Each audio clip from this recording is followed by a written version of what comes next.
కీర్తన గ్రంథము 51వ కీర్తన.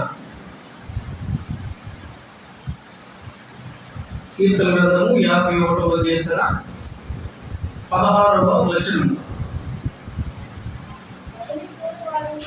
నీవు బలిని కోరువాడవు కావు, కోరిన ఎడల నేను దాన్ని అర్పిస్తాను. దహన బలిని ఇష్టమైన బలి కాదు. విరిగి నలిగిన మనస్సే దేవునికి ఇష్టమైన బలులు. దేవా, విరిగి నలిగిన హృదయమును నీవు అలక్ష్యము చేయవు. చాలు.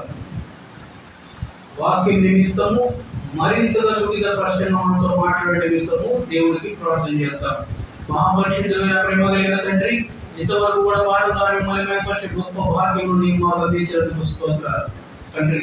గడిచిన వారం నుండి నేటి దినం వరకు కూడా సజీవ లెక్కలో కాచి కాపాడి భద్రపరిచి ప్రభువా, మేము అనుకున్న దానికన్నా ఎంతో ఉన్నతముగా ప్రభు మా పట్ల కృప చూపించి నీ మందిరంలో నేను ఆరాధించటకు సమయాన్ని కలిగించినందుకు స్తోత్రాలు. ఇదిగో వాక్యముతో ప్రభువా నీవు మాతో మాట్లాడమని మమ్మల్ని మేము నీ చిత్తానికి అప్పగించుకుంటూ వినగలిగిన చెవులను నజరుడైన యేసు నామములో నాకు మాకందరికీ కూడా అనుగ్రహించమని వేడుకుంటున్నాను. నిలబడుతున్న నీ దాసుడి యొక్క జ్ఞానం చేత కాదు తండ్రి, నీ శక్తి చేత, నీ బలము చేత మాత్రమే, నీ ప్రార్థన పరిశుద్ధాత్మ ద్వారా మాత్రమే నడుపుదల జరుగులాగున నీ మాటని తరలోడిగా ఉంచమని ప్రార్థిస్తూ అప్పగిస్తూ యేసు నామములో ప్రార్థిస్తున్నాం తండ్రి, ఆమేన్.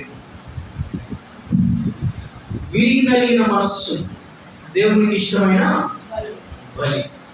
ఈ విరిగి నలిగిన మనస్సుని మనము దేవునికి సమర్పించే విధంగా మనం ఉండాలి అంటే మనలో విడిచిపెట్టాల్సినవి కొన్ని ఉన్నాయి. మనము విడిచిపెట్టాల్సినవి కొన్ని ఉన్నాయి.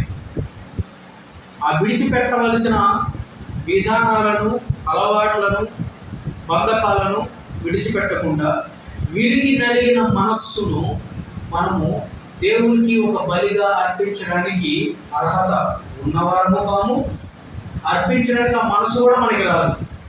అందుకని అంటే ప్రార్థన చేసేవారు పాపం చేయరు, పాపం చేసేవారు ప్రార్థన చేయలేరు. ఆ కాన్సన్ట్రేషన్ ఉండదు.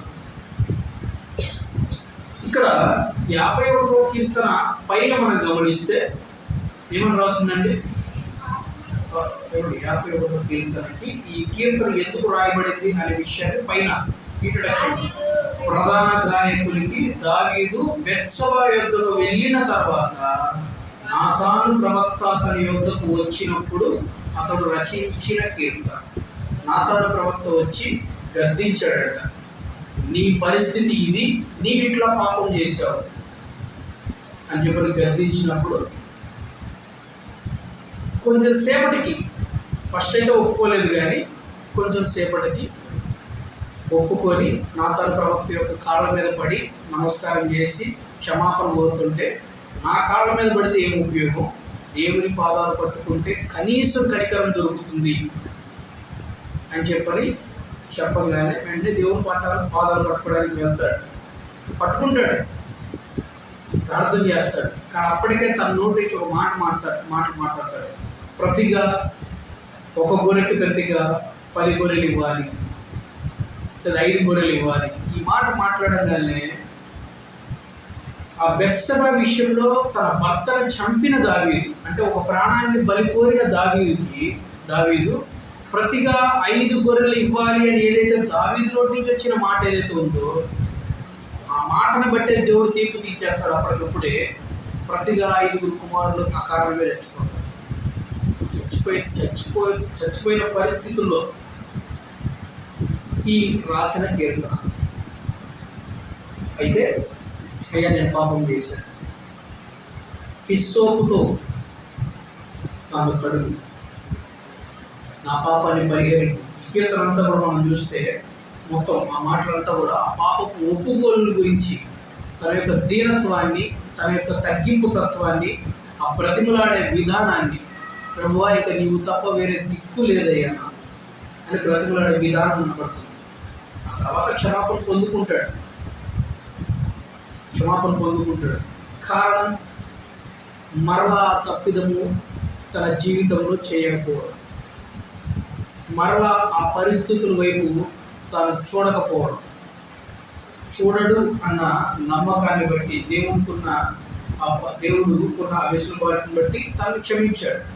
ఈరోజు మనము కూడా ఎన్నో పాపాలను చేసి ప్రార్థన చేస్తాము, కానీ మరలా తప్పిదము చేయకుండా అయితే మానలేకపోతున్నాం సంపూర్ణంగా. దీనివలన ఒక పాపానికి సంబంధించిన క్షమాపణని మనం పొందుకోలేకపోతున్నాం. ఈ క్షమాపణ పొందుకోకపోవడం వల్ల జరిగే నష్టం ఏంటంటే ఆయన రాజ్యాన్ని మనం స్వతంత్రించుకోలేమని మనం మొదటి నుంచి మనం చెప్పుకుంటున్నాం. క్షమాపణ పొందుకోకపోతే ఆయన రాజ్యాన్ని మనము స్వతంత్రించుకోలేము. ఇది కొంచెం కఠినమైన మాటే, కానీ ఇదే నిజం.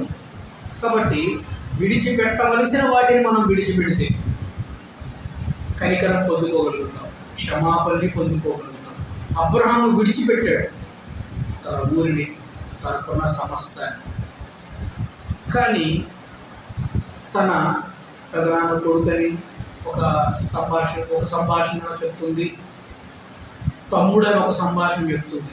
లోతు మాత్రం వెంటబెట్టుకుని తీసుకెళ్ళినట్టుగా కనబడుతుంది. యాక్చువల్గా దేవుడు అబ్రహాముని మాత్రమే రమ్మన్నట్లుగా అబ్రహాముతో సూటిగా స్పష్టంగా మాట్లాడతారు. ఆ సందర్భాన్ని ఒకసారి మనం చూద్దాం. 12వ అధ్యాయం ఆదికాండము 12వ అధ్యాయము 1 నుండి 4 వచనాలు మనం గమనిస్తే,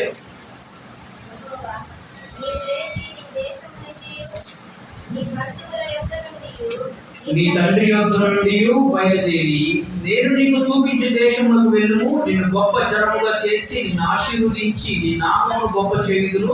నీవు ఆశీర్వాదముగా నుండువు. నిన్ను ఆశీర్వదించు వారిని ఆశీర్వదించెదను, నిన్ను దూషించు వారిని శపించెదను. భూమి యొక్క సమస్త వంశములను నీ యందు ఆశీర్వదింపబడునని అబ్రహాముతో అనగా, యెహోవా అతనితో చెప్పిన ప్రకారం అబ్రహాము వెళ్ళెను, కానీ లోతు అతనితో కూడా వెళ్ళెను. అందుకని అబ్రహాముకు ఆశీర్వాదం రాలేదట. ఎందుకంటే దాని తర్వాత వచ్చినా చూడండి, అబ్రాము హారాను నుండి బయలుదేరినప్పుడు 70 ఏండ్ల ఈడు గలవాడు. 70 ఏండ్లు అప్పటికే అబ్రహాంకి ఆశీర్వాదం వచ్చేపాటికి 100 ఏళ్ళు వచ్చేసి, ఈ మధ్యలో ఈ 30 ఇయర్స్ గ్యాప్ ఉంది. ఈ వాగ్దానం నెరవేరడానికి 30 ఏళ్ళు పట్టింది. అబ్రహాముతో అప్పటికే 3 సార్లు మాట్లాడతాడు, ఇది మొదటిసారి మాట్లాడతాడు. ఈ 3 సార్లు ఎందుకు మాట్లాడాల్సి వచ్చిందంటే, విడిచిపెట్టవలసిన పరిస్థితులను తాను పూర్తిగా విడిచిపెట్టకుండా నేను దేవుడిని వెంబడిస్తున్నాను కదా అని చెప్పని అనుకుంటూ ఉన్నాడు.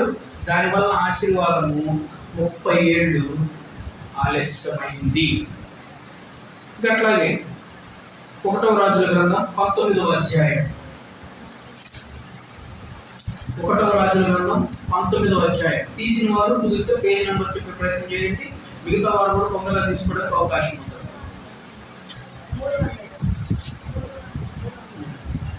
19వ అధ్యాయం 20వ వచనం.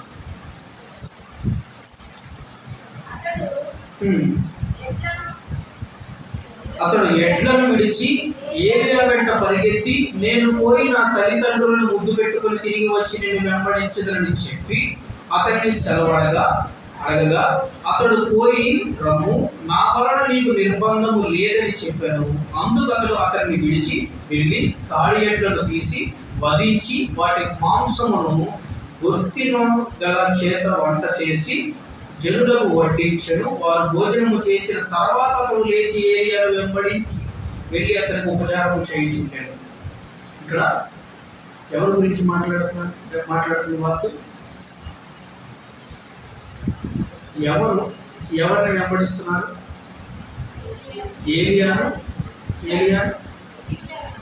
ఎలీషా వెంబడిస్తున్నారు. ఎలీషాని నీవు రా నాతోటి అని చెప్పగానే ఎలీషా, నేను నా తల్లిదండ్రులకు చెప్పి వస్తాను. ఎలీషా ధనవంతుల లిస్టులో ఒకరిగా మనకి సందర్భాలు కనబడుతూ ఉంటాయి. ఎందుకంటే తనకి అప్పుడు ఉన్న పరిస్థితుల్లోనే 7 ఎడ్ల బండ్లు, ఇన్ని ఎకరాల పొలం అని చెప్పని ఈ విధంగా అవన్నీ కూడా మనం యొక్క ఇవన్నీ కూడా ఆల్రెడీ మీరు వినే ఉంటారు. అయితే ఎలీషా తనకున్న సమస్తాన్ని విడిచిపెట్టాడు. అబ్రహాం కూడా యాక్చువల్గా విడిచిపెట్టాడు కానీ పూర్తిగా కాదు. కానీ ఎలీషా పూర్తిగా తాను సమస్తాన్ని విడిచిపెట్టి ఏలియాను వెంబడించాడు. తద్వారా ఏం జరిగింది? ఎలీషా పొందుకున్న ఆశీర్వాదం ఏంటి? హలో, అనుకున్నారా? ఎలీషా పొందుకున్న ఆశీర్వాదం ఏంటి?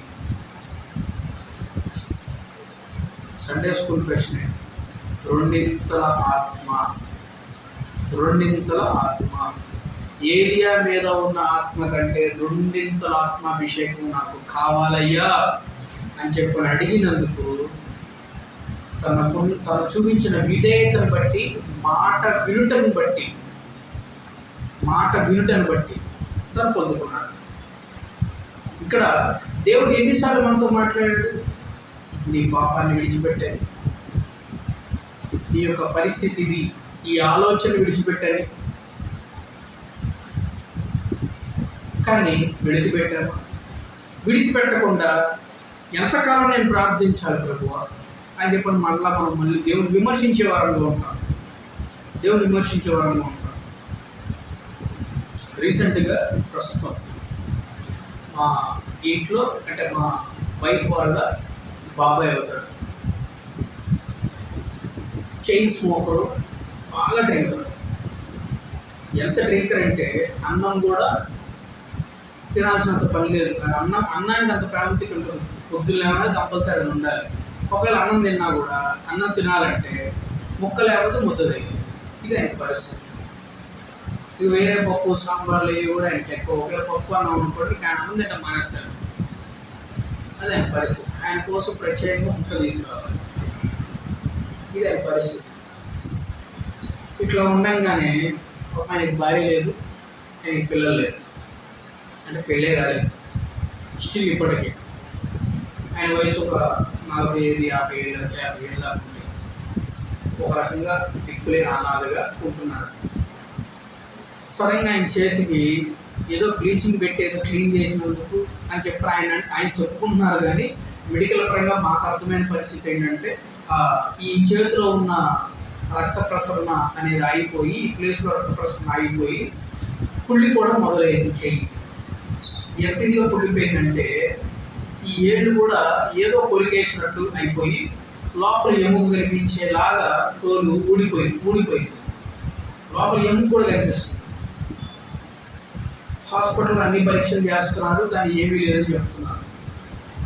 కానీ విషయం ఏంటంటే ఆయన పక్కకు పంపించిన తర్వాత పెద్దవారు లేదా ఆయన తీసుకొచ్చిన వారు గురించి మాట్లాడటానికి పిలిచినప్పుడు వాళ్ళు చెప్తుంది ఏంటంటే డాక్టర్లు ఆయన తాగుడు మానేసేస్తే, ఆయన సిగరెట్ మానేసేస్తే అది తగ్గించడానికి మేము ప్రయత్నం చేయగలం. బట్ ఇవి జరగకుండా మేము వాటిని తగ్గించాలంటే ఆయనకి మెడిసిన్ పనిచేయదు. మెడిసిన్కి బాడీ రియాక్ట్ అవ్వట్లేదు. అప్పటికే ఆల్రెడీ అక్కడ చేయి చచ్చిపడిపోయింది. సర్క్యులేషన్ లేదు. సర్క్యులేషన్ లేకపోతే కనుక పుండ్లు మానవు. ఒక పుండు మానాలంటే ఆ ప్లేస్లో సర్క్యులేషన్ పైకి కిందకి జరుగుతూ ఉంటాయి. ఒకవేళ ఆ పార్ట్లో పైకి కిందకి కనుక సర్క్యులేషన్ జరగకపోతే కుళ్ళిపోవడం స్టార్ట్ అయింది. ఇంకా భాషలో చెప్పాలంటే డెడ్ బాడీలో బ్లడ్ సర్క్యులేషన్ జరగదు. ఏమైంది? డెడ్ బాడీ ఒక రోజు తర్వాత స్మెల్ రావడం స్టార్ట్ అయింది. అట్లా ఈ ప్లేస్లో ఈ పార్ట్ వరకే సర్క్యులేషన్ జరగట్లేదు. చెయ్యి కుళ్ళిపోవడం స్టార్ట్ అయిపోయింది. స్మెల్ వస్తుంది. లోపల ఎముక కనిపిస్తుంది. ఒక ఏళ్ళకైతే అంత ఇదిగా ఊడిపోతుంది. ఇదే పరిస్థితి. ఆయన విడిచిపెట్టట్లా. హాస్పిటల్కి వెళ్తున్నా, మళ్ళీ ఇంటికి రాగా నోరు పీకుతుందని చెప్పి మళ్ళీ యథావిధిగా అదే పరిస్థితి. అని మెడిసిన్ పనిచేయట్లేదు. నాకు నిద్ర రావట్లేదు అని చెప్పి ఏడుస్తున్నాడు. నిద్ర రావట్లేదు, ఈ నెట్ని తట్టుకోలేకపోతున్నానంటే నిద్ర పిల్లలు ఆల్మోస్ట్ 4 పిల్లల్ని ఒకేసారి వేసినా కూడా నిద్ర రావట్లేదు. పిల్లలు పనిచేయలేదు. ఇది ఆయన పరిస్థితి. నిజానికి ఓ 4 పిల్లలు వేస్తే, ఇప్పుడు వేస్తే రేపు మధ్యాహ్నానికి రేపు సాయంత్రానికి లిగుతాం. అట్లాంటి బెల్లు అంత పవర్ వేసినా కూడా ఆయనకి పని చేయక చెప్తుంటే తినట్లా, విడిచిపెట్టట్లా. అంటే ఎందుకు ఈ స్టోరీ అని చెప్తున్నా అంటే విడిచిపెట్టేదాని గురించి చెప్తాను. నువ్వు ఈ విడిచిపెట్టకపోతే కనుక ట్రీట్మెంట్కి రాబాక అని చెప్పి ఆల్రెడీ ఒక హాస్పిటల్ తేల్చి చెప్పేశారు, అసలు రాబాక నీ వల్ల టైం వేస్ట్, మా టైం దండగా, రాబాక అసలు అని చెప్పి తిట్టి పంపించారు. ఇంక మేమేం చెప్తాం, మేము తిట్టలేంగా, చుట్టాలి కదా, తిట్టలేంగా, మానేయాలి, దండం పెడతాం, ప్రార్థన చేస్తాం, మాను, అది మానితే నీకు తగ్గేలాగా నేను చేయగలుగుతాను అని అన్నందుకు 3 రోజులు ఆగాడు. అట్లా ఓపి పడుతుంది. 3 రోజులు ఆగిన తర్వాత 4వ రోజు నుంచి ఈ మాట మాట్లాడటం ప్రారంభించాడు. ఏది 3 రోజులు మానేశాడు, మార్పు రాలేదే, అసలు దేవుడు ఉన్నాడా, అసలు దేవుడికి అసలు కనికరం ఉందా, దేవుడు అసలు కానుకిస్తేనే దేవుడా, అంటే నేను ఇప్పటిదాకా కానుక ఇవ్వలేదనా, లేదా నేను ఇప్పటిదాకా ప్రార్థన చేయలేదనా అని చెప్పి అడగడం మొదలుపెట్టాడు. ఇది అంటే ఆయన ప్రార్థన చేయమంటే ఈ మాటలు మాట్లాడడం చెప్తున్నాడు. నేను అంటాను ఆయనతో, ఇన్ని సంవత్సరాల నుంచి దాదాపు పుట్టిన దగ్గర నుంచి మొదలుకొని ఇప్పటి వరకు ప్రార్థన చేసిన పాపాన్ని పోలేదా దేవుడా అని ఒక మాట మాట్లాడిన ఇది లేదండి. నేను కనుక్కున్న హిస్టరీ ప్రకారం, ఎందుకంటే మీకెలా తెలుసు అంటారు, నాకు బాబాయ్ కాదు, మరి ఆ అమ్మాయికి బాబాయ్ కాబట్టి ఆ అమ్మాయికి తెలుసు ఆయన స్థితిగతుల గురించి. ఇంకా మేము ప్రార్థన చేస్తున్నప్పుడు మాకు ఇవ్వబడిన దక్షిణాలు, మాకు ఇవ్వబడిన తలపుల ఆలోచన బట్టి నీ పరిస్థితి ఇది కాబట్టి ఇప్పటి నుంచి అయినా ఇది మారడానికి ఇది ఒక అవకాశం, నీకు ఇది ఒక అవకాశం, నిన్ను నువ్వు మార్చుకోవడానికి, నిన్ను నువ్వు సమర్పించుకోవడానికి, దేవునికి సమర్పించుకోవడానికి, దేవునికి దగ్గర అవ్వడానికి ఇది ఒక అవకాశం నీకు. దీన్ని ఒక అవకాశంగా తీసుకొని మనం ప్రార్థన చేయాలి. అంతేగాని కృంగిపోవడం సంగతి తర్వాత, ముందు దేవుడిని విమర్శించేంత స్థాయి మంది కాదు. ఎందుకంటే బాగున్నప్పుడు నువ్వు ఎప్పుడు కూడా దేవుణ్ణి ఎప్పుడైనా స్తుతించావు? బాగున్నప్పుడు మనం ఎప్పుడైనా స్తుతించావు? మంచి ఆరోగ్యాన్ని ఇచ్చావు దేవా, నీకు స్తోత్రం, మంచి బట్టలు ఇచ్చావయ్యా, నీకు స్తోత్రం, నాకు మంచి పనిని ఇచ్చావయ్యా, నీకు స్తోత్రం, ఇదిగో ఈ పని నిమిత్తం నాకు ఇన్ని రోజులు లేదా ఇన్ని నెలలు గడిచిపోతుంది, అందుని బట్టి నీకు స్తోత్రం, మంచి ఇంటిని ఇచ్చావయ్యా, నీకు స్తోత్రం, మంచి భార్యని ఇచ్చావు, నీకు స్తోత్రం, మంచి పిల్లల్ని ఇచ్చావు, నీకు స్తోత్రం అని చెప్పని మనం ఇప్పుడు స్తుతించామా? స్తుతించాం. ఒకవేళ స్తుతిస్తే దేవుడికి స్తోత్రం అండి, స్తుతించే వాళ్ళ గురించి మనం మాట్లాడలేదు. కానీ స్తుతించకుండా ఏదైనా సమస్య రంగాలనే నువ్వు ఉన్నావా, నువ్వు అసలు విన్నావా, నీకు అసలు జ్ఞానం లేదా, వినబడట్లేదా, మనుషులు హింసిస్తే నీకు ఆనందమా అని చెప్పని మాట్లాడే కొంతమంది గుంపు ఉంటారు. వీళ్ళకేదో అన్యాయం చేస్తున్నట్టు దేవుడు. న్యాయంగా మాట్లాడితే ఏనాడు కూడా వీళ్ళు ఎప్పుడు కూడా దేవుడిని స్తుతించిన అనుకోలేదు. కానీ విమర్శించడానికి మాత్రం నోరు ముందు విడిచిపెట్టాల్సిన విషయం దగ్గరికి వచ్చేపాటికి మాత్రం ఏది అన్ని సంవత్సరాల నుంచి తాగి 3 రోజులు వదిలిపెట్టి 3 రోజులకి ప్రశ్నించడం మొదలుపెట్టాడు. ఇప్పుడు అన్ని సంవత్సరాలు తాగినందుకు ఎన్ని రోజులు కన్నీరు గారిస్తే వస్తుంది క్షమాపణ? అబ్రహాము విడిచిపెట్టవలసింది విడిచిపెట్టేంత వరకు, అంటే అబ్రహాము లాంటి గొప్ప వ్యక్తి, అంటే విశ్వాసులకు తండ్రి అని బిరుదు సంపాదించిన అబ్రహామే ఒక ఆశీర్వాదం పొందుకోవడానికి 30 ఏళ్ళు పడితే పాపంలో బ్రతుకుతున్న మన జీవితాలు ఒక ఆశీర్వాదాన్ని, ఒక వాగ్దానాన్ని, దేవుని దగ్గర నుంచి ఒక నిశ్చయితను పొందుకోవడానికి ఎంత సమయం ఆగాల్సి వచ్చింది? ఎన్ని సంవత్సరాలు ఆగాల్సి వచ్చింది? చెప్పండి, మీరే చెప్పండి. 3 రోజులు ప్రశ్నించడం మొదలుపెట్టాడు. ఇటువంటి వాళ్ళు ఉన్నారా మీ మధ్యలో? ఈ పరిస్థితుల్లో ఉన్నారా? ఒకవేళ వాక్యం వింటున్నా నీవేదైనా ఉన్నావు ఈ విధంగా? మీతోనే దేవుడు మాట్లాడుతున్నాడు. బాగున్నప్పుడు దేవుడి గురించి తలవని నీ నోరు, బాగున్నప్పుడు దేవుడి గురించి ఎందుకు తెలుస్తుంది? నీకు ఆ హక్కు ఉంది అసలు? నీవిచ్చే కానుక సెకండరీ, అది నీవిచ్చే కానుక కోసం కాదు దేవుడు ఉన్నది. నువ్వు కానుక ఇవ్వకపోయినా కానీ ఇబ్బంది ఏం లేదు దేవుడు. ఆయనకి 1000 మార్గాలు. లేదా 1,00,000 మార్గాలు ఆయన అనుకుంటే ఒక్క మాటతో ఈ సృష్టిని సృష్టించిన దేవునికి ఒక అద్భుతం చేయడానికి ఎందుకు ఆలస్యం అవుతుందంటే, నీలో విడిచిపెట్టాల్సిన పరిస్థితి దేవునికి సంతృప్తికరంగా అనిపించిన రోజు మాత్రమే. ఏం చెప్పానండి? మీలో విడిచిపెట్టాల్సిన పరిస్థితి దేవునికి సంతృప్తికరంగా అనిపించినప్పుడు మాత్రమే కదా. అప్పుడు కదా ఇవ్వాలి ఆశీర్వాదం. అది కదా న్యాయం మాట్లాడాలంటే అది కదా న్యాయం. నీ మాటలో ఏముంది న్యాయం?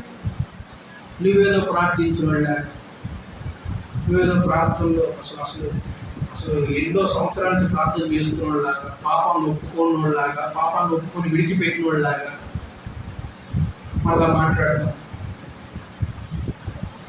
ఇంకా సమరైజ్ తెలియని వస్తే యోహాను సువార్త 4:28. యోహాను సువార్త 4:28.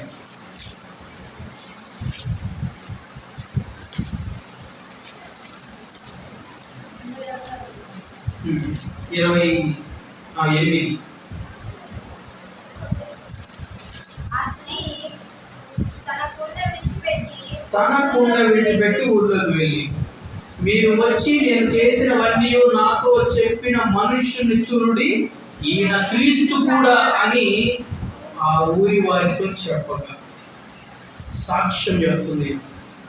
తనకున్న ఆ కొండ అంటే తనకున్న ఆ పనిని విడిచిపెట్టి తను ఎందుకు వచ్చింది బావి దగ్గరికి? నీళ్లు తోడుకోవడం. ఇప్పుడు నీళ్లు తోడుకోవడం కన్నా ముఖ్యమైన పని ఒకటి పడింది ఆమెకి.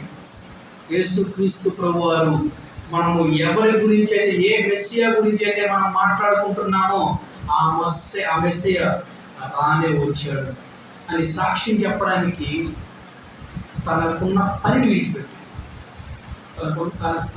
తను పూనుకున్న పనిని విడిచిపెట్టి దేవుని పని నిమిత్తం పరిగెత్తి, అబ్రహాము బంధువులు విడిచిపెట్టి దేవుని మాట వినడానికి ఇష్టపడ్డాడు, దగ్గరికి వచ్చాడు.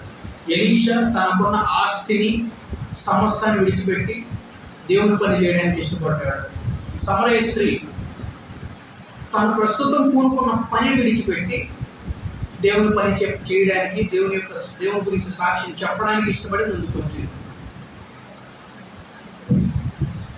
ఇట్లా చూసుకుంటే ఇంకా అపోస్తలుల గురించి మార్కు సువార్త 10వ అధ్యాయం 28వ వచనం. 10వ అధ్యాయం 28వ వచనం. పేతురు, ఇదిగో మేము సమస్తము విడిచిపెట్టి నిన్ను వెంబడించమని ఆయనతో చెప్పసాగాను. అందుకు యేసు ఇట్లనెను, నా నిమిత్తము, సువార్త నిమిత్తము ఇంటినైనను, అన్నదమ్ములనైనను, అక్కచెడ్డలనైనను, తల్లిదండ్రులనైనను, పిల్లలనైనను, భూములనైనను విడిచిన వాడు ఇప్పుడు ఏమంది హింసలతో పాటు 100 ఇండ్లను, అన్నదమ్ములను, అక్కచెడ్డలను, తల్లులను, పిల్లలను, భూములను రాబోవు లోకమందు నిత్య జీవం పొందునని మీతో నిశ్చయముగా చెప్పుచున్నాను. మొదటి వారు అనేకులు, కడపటి వారు మొదలు, కడపటి వారు మొదటి వారు. ఇక్కడ పేతురు అంటే అపోస్తలులు, పేతురుతో పాటు మిగిలిన శిష్యులు అందరూ కూడా వారికి ఉన్న సమస్తాన్ని విడిచిపెట్టి దేవుని యొక్క చిత్తాన్ని జరిగించడం కోసం వారు పడుతున్న ప్రయాసం బట్టి ప్రస్తుతం హింసగాను, కఠినంగాను, కరువుగాను, కష్టంగా అనిపించిన రాబో కాలమందు నిత్య జీవాన్ని పొందుకోవడానికి ఇది ఒక పునాది అవుతుంది, ఇది ఒక నాంది అవుతుంది. అబ్రహాము బంధువులు విడిచిపెట్టాడు, దేవుని మాట వినడానికి ఇష్టపడ్డాడు. ఎలీషా తనకున్న సమస్తాన్ని విడిచిపెట్టాడు, దేవునిని వెంబడించడానికి ఇష్టపడ్డాడు. సమరయ స్త్రీ తన పూనుకున్న పనిని విడిచిపెట్టి దేవుని గురించిన సాక్ష్యాన్ని పంచుకోవడానికి ఇష్టపడింది. అపోస్తలులు తమకున్న సమస్తాన్ని విడిచిపెట్టి దేవుని చిత్తాన్ని జరిగించడానికి ఇష్టపడ్డారు. ఈ విడిచిపెట్టిన ఎవ్వరూ కూడా నష్టమైన పరిస్థితులు కనబడలేదు. మన బైబిల్ చూస్తే అబ్రహాం ఆశీర్వాదం పొందుకున్నాడు. అది ఎంతటి ఆశీర్వాదం అంటే విశ్వాసులకు తండ్రి అని బిరుదు సంపాదించడమే కాకుండా యేసు క్రీస్తు ప్రభువారికి తాత. యేసుక్రీస్తు ప్రభు వారికి తాత అనిపించుకునే స్థాయిలో దీవించబడ్డాడంటే అబ్రహాము సంతానం. నీ సంతానము, నీ సంతతి వారిలో నుండి ఈ లోక రక్షకుడు ఉదయిస్తాడు అన్న వాగ్దానాన్ని అబ్రహాం పొందుకున్నాడు. గడిచిన వారం మనం చెప్పుకున్నాం. అబ్రహాముతో 12 గోత్రాల గురించి మాట్లాడాడు. దావీదుతో మాత్రం ఒకే ఒక గోత్రం గురించి మాట్లాడాడు. యూదా గోత్రంలో ఇంచే ఈ లోక రక్షకుడు వస్తాడు అని చెప్పని దావీదుకి ఇంకా స్పష్టంగా సింప్లిఫై చేశాడు అని చెప్పని మనము గడిచిన వారం చెప్పుకున్నాం. ఏదేమైనప్పటికీ అబ్రహాముకి ఇవ్వబడిన వాగ్దానం అది. ఈ లోక రక్షకుడికి తాతయ్యాడు. సో విడిచిపెట్టాడు, ఆశీర్వాదం పొందుకున్నాడు. విడిచిపెట్టాడు ఎలీషా, 2 ఆత్మాభిషేకం పొందుకున్నాడు. విడిచిపెట్టింది సమరయ స్త్రీ చరిత్ర పుటల్లో ఒక సాక్ష్యం పొందుకుంది. సాక్ష్యంగా తన పేరు లిఖించబడింది. విడిచిపెట్టారు పేతురు, అపోస్తలులు. ఒక రకంగా పేతురు గురించి చెప్తే పేతురు పొందుకున్న సాక్ష్యం ఏంటండి? ఇది కూడా గడిచిన వారని చెప్పాను అమ్మా. అది హల్లెలూయా, దేవునికి స్తోత్రం. పాతాళ లోకపు తాళం చెవులు పేతురికి ఇవ్వబడ్డాయి. ఎంత గొప్ప ఆశీర్వాదం అండి. ఈరోజు నీవు విడిచిపెట్టాల్సింది విడిచిపెడితే నీ పరిస్థితి ఎంత బాగుంటుంది. ఒకవేళ ఇంకా నీ పరిస్థితిలో ఇంకా సమాధానం దొరకట్లేదని చెప్పి ఎదురు చూస్తున్నావా? దానికి కారణం విడిచిపెట్టవలసినది ఇంకా నీ జీవితంలో ఇంకా విడిచిపెట్టాలనే పరిస్థితిలో ఉన్నావు కాబట్టి ఒక్కసారి ఆత్మ పరిశీలన చేసుకో, ఇంకా దేన్ని పట్టుకున్నామని. అందుకే పౌలు గారు అంటారు, పాతవి గతిస్తాయి, ఇదిగో క్రీస్తులో సమస్తము కూడా నూతనముగా అవుతాయి. ఎప్పుడు? విడిచిపెట్టినప్పుడు అండి. విడిచిపెట్టినప్పుడు. పౌలు గారు కూడా సాక్ష్యం చెప్తారు. ఫిలిప్పీలు రాసిన పత్రిక 3వ అధ్యాయము 1-12 రాసుకొని ఇంటికి ఎలా చదువుకోండి. పౌలు గారు చెప్పిన సాక్ష్యం. ఫిలిప్పీలకు రాసిన పత్రిక 3వ అధ్యాయము 1-12 అండి. మనం అన్ని వచనాలు చదవలేము కానీ వాటన్నింటిలో 12వ వచనం చూడండి. 11-12 చూడండి.